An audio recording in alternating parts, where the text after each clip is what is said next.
गावात चांगलं हॉस्पिटल नाही आणि अशा परिस्थितीमध्ये स्वाभाविकपणे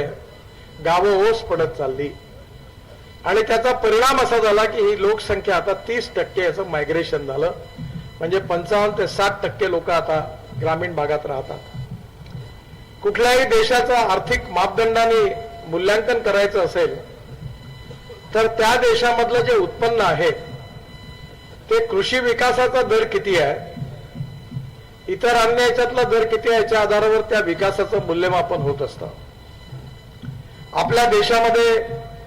औद्योगिक क्षेत्रातून मॅन्युफॅक्चरिंग सेक्टरमधून आपल्या जीडीपी ग्रोथमध्ये 22 ते 24% कॉन्ट्रीब्युशन आहे, सर्व्हिस सेक्टरचं 52 ते 54% आहे आणि ऍग्रिकल्चर कृषी क्षेत्र आणि अलाइड क्षेत्र याचं फक्त 12% आहे। म्हणजे 65% जनसंख्या आणि 12% उत्पन्न याचाच परिणाम आहे की गरिबी, भूकमरी आणि बेरोजगारी ज्या प्रमाणात आपण सोडवायला पाहिजे होती ती सोडवू शकलो नाही। भाऊसाहेबांनी हे स्वप्न उराशी बाळगलं होतं की आपली गावं समृद्ध संपन्न झाली पाहिजे, गावातल्या शेतकऱ्यांचा विकास झाला पाहिजे, गावातलं गावं समृद्ध संपन्न होत असताना तरुण मुलाला गावातलं चांगलं शिक्षण मिळालं पाहिजे, गावातलं सामाजिक वातावरण जसं चांगलं राहिलं पाहिजे तसं आर्थिक प्रगती आणि विकास हा गावात झाला पाहिजे।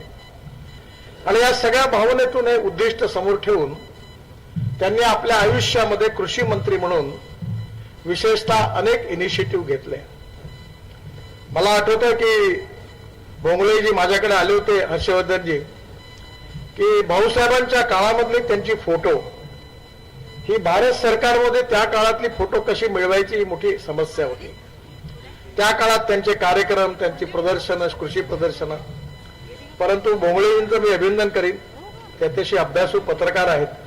त्यांनी जिद्द ठेवली। मला अशा अपेक्षा नव्हती, पण त्यांनी,